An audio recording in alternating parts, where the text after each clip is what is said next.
ये साल 2012 की बात है, जब मुंबई के एक नायगांव इलाके में एक सोसाइटी थी जिसे आसपास के लोग ना हॉन्टेड सोसाइटी के नाम से जानते थे।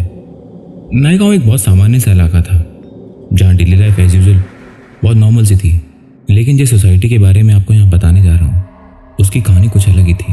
मैं उस सोसाइटी का यहाँ पे नाम नहीं लूँगा। सोसाइटी के आसपास के लोग और सोसाइटी के लोग अक्सर कहते थे कि यहाँ पे कुछ अनहोनी ज़रूर होती है, और लोगों का भी कहना था कि उन्होंने रात को यहाँ पे कुछ ना कुछ अजीब सा ज़रूर महसूस किया है। लेकिन ये बात तब ज़्यादा फैलने लगी जब साल 2012 में सोसाइटी के एक फ्लैट में कुछ अजीब सी घटनाएं हुई, और इन घटनाओं की वजह से पूरे इलाके में डर फैल गया। इस सोसाइटी के बिल्डिंग नंबर 2B में बिल्डिंग के 13वें फ्लोर पर एक वर्किंग कपल रहता था। दोनों कपल अपने काम में ज़्यादातर व्यस्त रहते थे और मोस्टली वो रात को लेट नाइट ही घर पे आते थे। जैसा कि आप लोग जानते हैं कि नायगांव थोड़ा सा मुंबई के कंपैरिजन में थोड़ा सस्ता इलाका है, तो इस कपल ने भी सोचा कि फ्लैट थोड़ा सस्ता है और यहाँ का माहौल भी थोड़ा शांतिपूर्ण है, तो उन्होंने ये फ्लैट ले लिया और वो लोग इस फ्लैट में नॉर्मली रहने लगे। और मुंबई की भीड़ भाड़ को देखते हुए नायगांव में उनके लिए जगह थोड़ी सी सुकून देने वाली थी। कुछ महीनों तक सब कुछ शांत चलता रहा। दिन में वो दोनों काम पे चले जाते, वो लोग रात को ही आते और चुपचाप आके सो जाते, आराम करते। लेकिन एक रात कुछ ऐसा हुआ कि उसने उनकी पूरी ज़िंदगी बदल दी। देर रात अचानक किसी ने दरवाजे पर दस्तक दी। आधी रात का समय था और बाहर एकदम पूरी तरीके से सन्नाटा छाया हुआ था। पहले तो दोनों ने सोचा कि शायद किसी पड़ोसी ने गलती से दरवाज़ा खटखटा दिया होगा, लेकिन उन्होंने जैसे ही दरवाज़ा खोल के देखा तो बाहर कोई नहीं था। ये घटना एक बार नहीं हुई थी, ये घटना लगातार कई रातों तक ऐसे ही होती रही। हर बार दरवाजे पे दस्तक होती, लेकिन जैसे ही दरवाज़ा खोला जाता तो दरवाजे के बाहर कोई ना होता।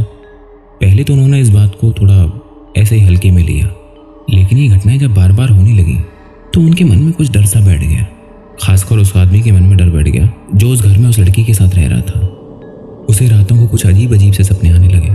उसे सपनों में एक बूढ़ा आदमी दिखाई देता जो उससे पानी मांगता था। बूढ़ा व्यक्ति बहुत भयानक था, उसका चेहरा बहुत डरावना था। अब पता नहीं क्यों उस बूढ़े आदमी के चेहरे पर डर के साथ एक बेचैनी भी थी। फिर एक रात कुछ ऐसा हुआ जिसने उन दोनों के सहन करने की सीमा को ही खत्म कर दिया। वो दोनों कपल आराम से सो रहे थे। अचानक उस व्यक्ति की नींद ना रात में खुल जाती है तो वो देखता है कि उसके बेड के पास कोई खड़ा है। अंधेरे में उसे कुछ ठीक से दिखा नहीं, लेकिन वो धुंधली आकृति बिल्कुल वैसी थी जो उसे हर रात सपने में दिखाई दे रही थी। वो वही बूढ़ा था जो लगातार उसके सपने में आकर उससे पानी मांग रहा था। उसकी आवाज़ काफ़ी गहरी और खौफनाक थी और उसने कहा कि मैं कब से दस्तक दे रहा हूँ, मुझे पानी चाहिए वरना तेरे खून को पानी समझ के पी जाऊंगा। यह सुनकर वो आदमी पूरी तरीके से डर गया और अचानक से उसकी चीख निकल गई। उसकी चीख निकलते उसकी पत्नी की नींद टूट गई। दोनों एकदम से घबरा गए और लाइट जलाने के लिए दौड़े। जैसे ही लाइट जलती है और वो धुंधली सी आकृति अचानक से गायब हो जाती है। उस रात के बाद वो दोनों एक पल भी उस फ्लैट में नहीं रहना चाहते थे। दोनों ने अगली सुबह निकलने का फैसला कर लिया। उन्होंने अपनी सोसाइटी के वॉचमैन को बुलाया और उससे बात की और वॉचमैन से पूछा कि जिस फ्लैट में हम रहते हैं उस फ्लैट में पहले कौन रहता था और यहाँ पे पहले कुछ अजीब हुआ है क्या। वॉचमैन ने अपनी कहानी बताई। कहानी सुनने के बाद दोनों कपल्स का डर और भी गहरा हो गया। वो लोग और भी डर गए। वॉचमैन ने बताया कि 2007 में इस फ्लैट में एक बुजुर्ग दंपति रहते थे।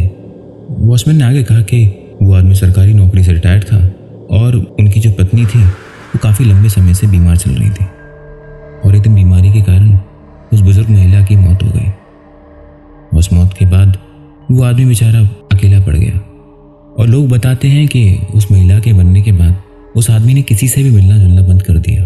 उसने अपने आप को फ्लैट में बंद कर लिया और अकेलेपन की वजह से कुछ समय के बाद उसने फ्लैट में अपने आप को फांसी लगा ली। कहते हैं कि उस बुजुर्ग की आत्मा इस फ्लैट में घूमती है, भटकती है और पानी भी मांगती है, क्योंकि उस बुजुर्ग महिला की बीमारी के दौरान उसने बहुत तकलीफ़ें झेली थी। ये सुनते ही कपल को एकदम से समझ में आ गया कि उनके साथ जो भी हो रहा है वो उस आत्मा की करतूत है। उनके गेट पे दस्तक देना, अचानक बेड के पास कोई आके खड़ा हो जाता है, ये सब जो उनको दिख रहा था ना वो सब उसी आत्मा की करतूत है, ऐसा उन्हें महसूस होने लग गया। उन्होंने फैसला किया कि उन्हें अब ये फ्लैट छोड़ देना चाहिए। उन्होंने उसी दिन अपना सामान पैक किया, फ्लैट छोड़कर चले गए। बाद में उन्होंने सुना कि जो भी उस फ्लैट में रहने आया है उसे कुछ ना कुछ अजीब ज़रूर महसूस हुआ है। कुछ बाद में जो लोग उस फ्लैट में रहने आए उन्होंने बताया कि दरवाजे पे एक अजीब सी दस्तक होती है। कभी कभी कुछ ने बताया कि फ्लैट में एक सी दुर्गंध आती है, स्मेल आती है फ्लैट में एक अजीब सी। ये कपल तो नए गाँव छोड़ के कहीं और शिफ्ट हो गया और उस फ्लैट की कहानियाँ कभी ख़त्म नहीं हुई। फ्लैट की काली छाया हर उस व्यक्ति पे पड़ी जिस जिस व्यक्ति ने भी उस फ्लैट में कदम रखा। जैसे जैसे समय बीतता गया, फ्लैट के बारे में और भी हॉन्टेड कहानियाँ सामने आने लगी।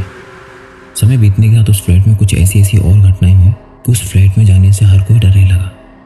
आसपास के एरियाज में फ्लैट इतना बदनाम हो चुका था कि उस फ्लैट में कोई भी रहना नहीं चाहता था।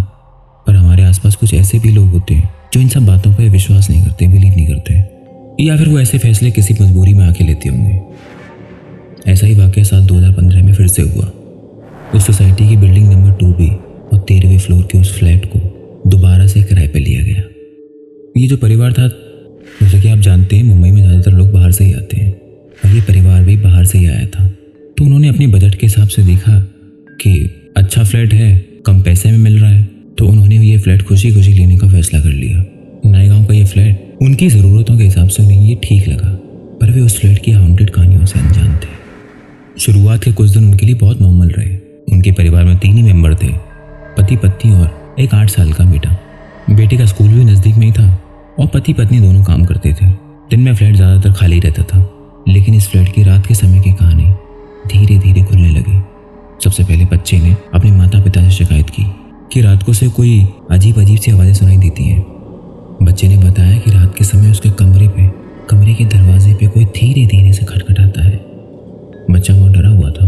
माँ बाप ने सोचा कि शायद नींद में से कोई सपना आ गया होगा, तो उन्होंने उसकी बातों को अनसुना कर दिया और माँ बाप ने बच्चे को ये कहकर सुला दिया कि शायद उसे कोई बुरा सपना आ गया होगा या फिर उसकी कोई गलतफहमी हो गई। इस बंद घर में तुम्हारे दरवाजे पे कौन खटखटाएगा। लेकिन हकीकत तब सामने आई और कुछ रातों के बाद उस लड़के के पिता ने भी वही दस्तक सुनी। रात के तकरीबन 2 बज रहे होंगे जब दरवाजे पे धीमी धीमी दस्तक हुई। तो पहले तो उन्होंने समझा कि शायद ये कोई पड़ोस का शोर होगा, लेकिन ये दस्तक जब बार बार हो रही थी तो उन्होंने उठकर दरवाज़ा खोला। लेकिन जैसे ही दरवाज़ा खोला, दरवाजे के बाहर कोई नहीं था। चारों ओर सिर्फ सन्नाटा था, ठंडी हवा का झोंका, और चारों ओर अंधेरा फैला हुआ था। उस रात के बाद उस फ्लैट में ये अजीब अजीब सी घटनाएं और बढ़ गईं। उस घर में अजीब घटनाएं होने लगीं, जैसे कि कभी भी बिजली आए, बिजली चली जाए, ऐसा होने लग गया। कभी भी उस घर में किचन में रखे बर्तन गिर जाते।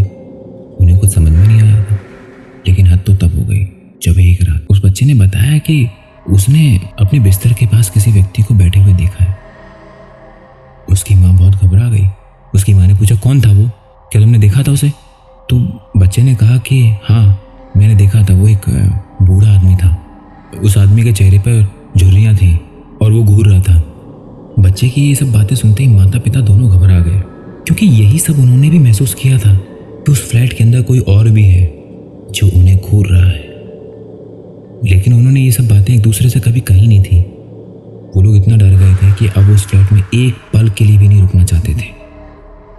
उन्होंने फौरन वहाँ से जाने का फैसला किया, लेकिन इसके बाद जो कुछ भी हुआ ना, वो और भी डरावना था। वो जैसे ही वहाँ से जाने की तैयारी कर रहे थे, अचानक से उनके बच्चे को बुखार आ जाता है और तेज़ बुखार में ना वो बच्चा अचानक से कुछ बड़बड़ाने लगता है। अब वो बच्चा अचानक से चिल्लाते चिल्लाते कहने लगा कि वो बूढ़ा आदमी मुझे ले जाएगा, मुझे बचाओ मम्मी। माँ बाप एकदम से डर गए। उन्होंने फैसला किया कि उसे डॉक्टर के पास लेके चलते हैं, लेकिन बच्चे की हालत इतनी ख़राब थी कि उन्होंने फैसला किया कि उसे पुजारी के पास लेके जाते हैं। जैसे ही पुजारी ने बच्चे की हालत देखी, उसने एकदम साफ साफ कह दिया कि आपके फ्लैट में कोई नकारात्मक ऊर्जा है।